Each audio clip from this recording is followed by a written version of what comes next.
Hello everyone, welcome to the sociology classes. आज के हमारे थिंकर हैं इमाइल डर्कहाइम, जिनकी हम एक कॉम्प्रहेंसिव स्टडी करेंगे और इनके बारे में जानेंगे कि इनका प्लेस ऑफ बर्थ कहाँ था, इन्होंने क्या क्या कंसेप्ट दिया, इन्होंने क्या मॉडर्न और प्री मॉडर्न सोसाइटी के बारे में बोला है। पहले हम लोग को ये समझना है कि क्लासिकल सोशियोलॉजी में कौन कौन से थिंकर्स आते हैं। जैसे कि सबसे पहले 3 थिंकर्स आते हैं, Emile Durkheim, Max Weber and Karl Marx. Emile Durkheim जो है ये एक फंक्शनलिस्ट थिंकर है। फंक्शनलिस्ट थिंकर्स का मतलब यहाँ पे ये कह सकते हैं कि जैसे एक ऐसा थिंकर जो सब सोसाइटी में कुछ भी हो रहा है उसको हर एक चीज़ उसको फंक्शनल दिखेगी। इवन क्राइम भी हो रहा है तो वो भी उनको लगता है कि हाँ, क्राइम भी कुछ रेट तक क्राइम होना ज़रूरी है सोसाइटी में, कुछ रेट तक सुसाइड होना सोसाइटी में ज़रूरी है। हाँ, जैसे अगर हम लोग कहें कि क्या कहते हैं, अगर बुरे इंसान नहीं है तो अच्छों का पता कैसे चलेगा, तो सेम वैसे ही वे में वो हर एक चीज़ को फंक्शनल समझते हैं। फिर हमारे नेक्स्ट थिंकर आते हैं मैक्स वेबर। उनका जो मतलब सोचने का और आइडियोलॉजी जो उनकी है वो ये है कि वो इंटरप्रिटेटिव थिंकर हैं। मतलब वो हर एक चीज़ की डीप नॉलेज, एक सिंगल पर्सन की क्या अपनी सब्जेक्टिव नॉलेज हो सकती है या सब्जेक्टिव आइडियोलॉजी हो सकती है, वो इस पर ज़्यादा फोकस करते हैं। सब्जेक्टिव का टर्म यहाँ पे ये है कि जैसे कि मान लीजिए कि किसी को कोई मूवी पसंद आ रही है, हाँ, एक दो इंसान है, एक को एक मूवी पसंद आ रही, दूसरे को नहीं आ रही, तो वो उनका सब्जेक्टिव थॉट है कि उसको वो मूवी क्यों पसंद आ रही है और दूसरे को क्यों नहीं आ रही। मान लीजिए या कोई एक कलर है, मुझे ऑरेंज कलर बहुत पसंद है, आपको शायद ना हो, तो ये इसी को हम लोग कहते हैं सब्जेक्टिव थॉट। हाँ, और लास्ट में आते हैं कार्ल मार्क्स। कार्ल मार्क्स एक कॉन्फ्लिक्ट थिंकर हैं जो सोसाइटी को 2 कैटेगरी में बांट रखे हैं।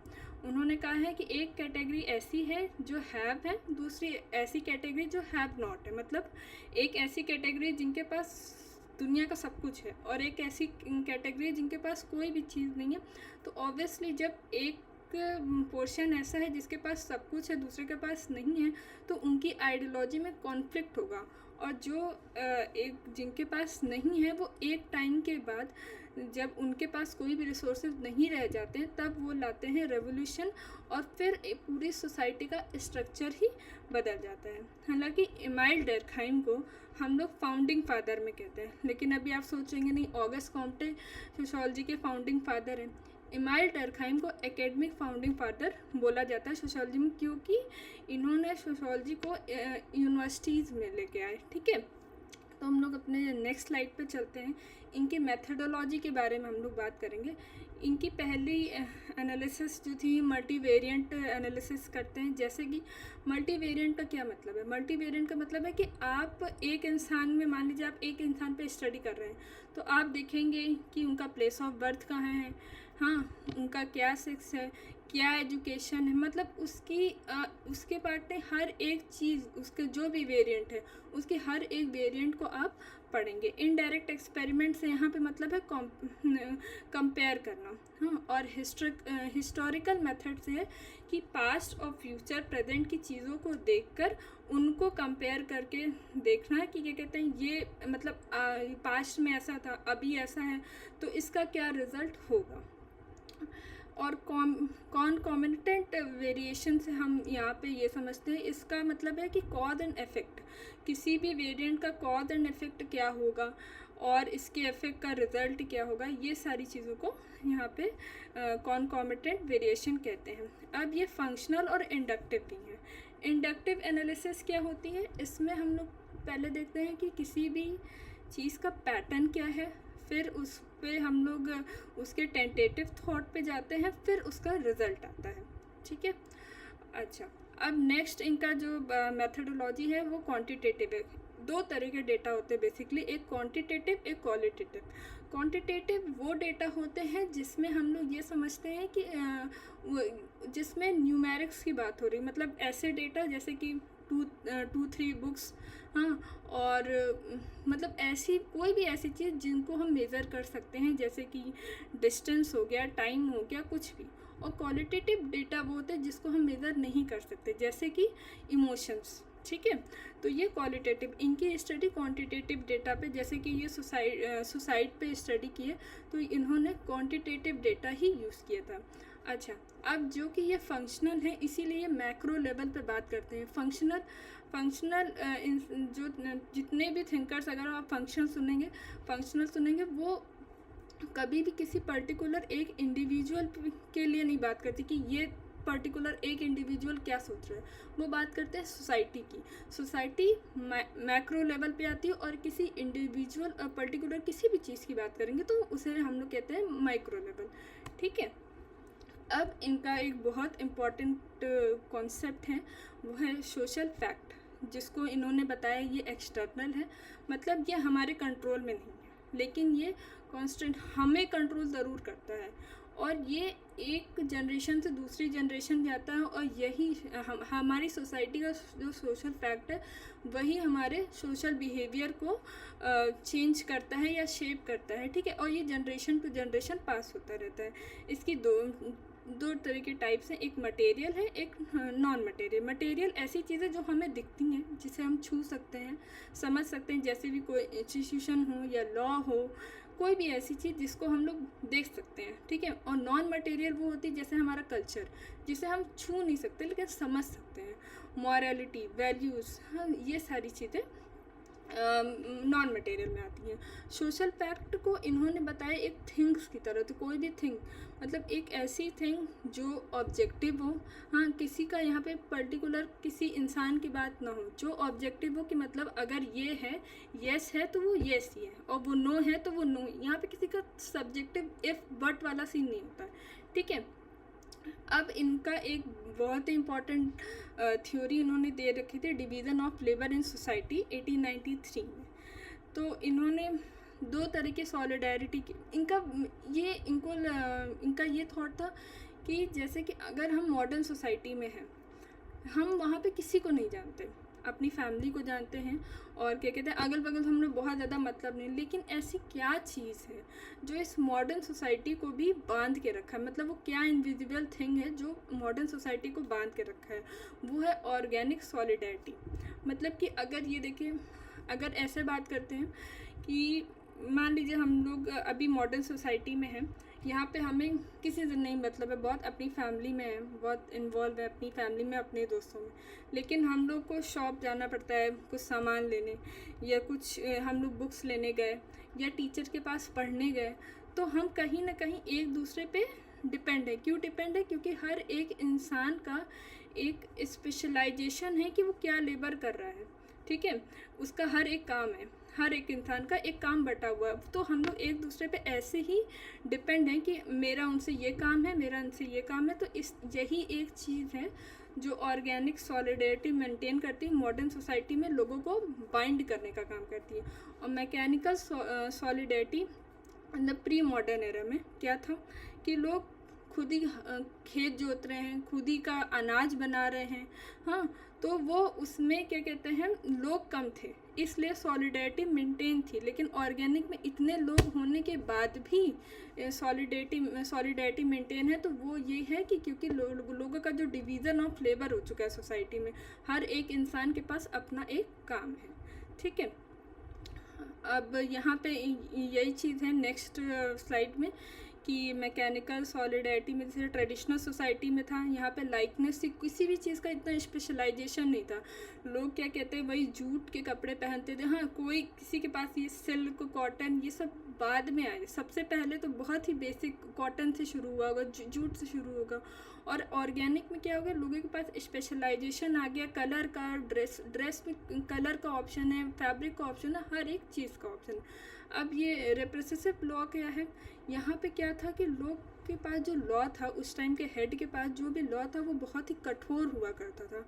कैपिटल पनिशमेंट पे लोगों को विश्वास था, मतलब कि अगर कोई भी इंसान है जो कोई क्राइम कर रहा है तो वो उसको जो पनिशमेंट मिलेगी वो लोगों के सामने मिलेगी, जैसे एक एग्जांपल सेट हो कि आपको ये गलती दोबारा नहीं करनी है।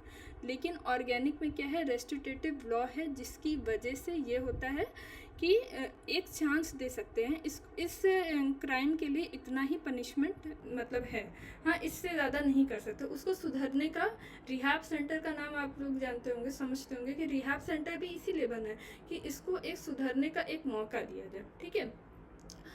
और ये सोसाइटी को, ये स्वी जनरस के बारे में कहते हैं कि सोसाइटी एक यूनिक है, मतलब ये कोई एक ऐसी मतलब एक ऐसा अम्ब्रेला है जो हम लोग के ऊपर है, और इसको मतलब इसके अंदर ही हमें रहना है, और ये बहुत ही यूनिक चीज़ है जिसको मतलब कि ऐसे एक होल टर्म में नहीं समझ सकते कि मतलब कि ये एक पूरा एक गोल जैसा कुछ ऐसा समझ नहीं सकते, इसको हम लोग को बांट के थोड़े थोड़े में समझना पड़ेगा, ठीक है। अब इन्होंने सुसाइड पर एक स्टडी की थी, जिसको इन्होंने सुसाइड को 4 पार्ट्स में बांटा था, ईगोइस्टिक, ऑल्ट्रुइस्टिक, एनोमिक और फैटलिस्टिक। ईगोइस्टिक की अगर हम बात करें कि तो इन्होंने सुसाइड में कहा कि मतलब ये जो 4 वजह दिया था कि इस वजह से सुसाइड हो सकता है। ईगोइस्टिक कोई ऐसा इंसान जो अपने ईगो में आके मतलब वो इतना ज़्यादा ईगोइस्टिक हो जाता है कि वो सोसाइटी से रिलेशन तोड़ देता है, तो ऐसे में क्या कहते हैं, उसको अकेलापन महसूस होता था, फिर वो सुसाइड जैसा कदम उठाता है। ऑल्ट्रुइस्टिक में क्या होता है कि लोग ज़्यादा ही सोसाइटी पर सोते हुए, मैं अपनी सोसाइटी के लिए, अपनी समाज के लिए जान भी दे दूंगा, जैसे एक आर्मी मैन के अंदर ये होता है, ठीक है। तो वो अपनी सोसाइटी के लिए ज़्यादा ही अपनी सोसाइटी में ज़्यादा ही इन्वॉल्व है, तो उसे ऑल्ट्रुइस्टिक कहेंगे। एनोमिक ऐसे सोसाइटी को कहा जाता है। एनोमिक में अगर हम लोग वर्ड को काटेंगे तो एनॉर्म निकल के आता है, मतलब ऐसे लोग जो सोसाइटी के नॉर्म को ना माने।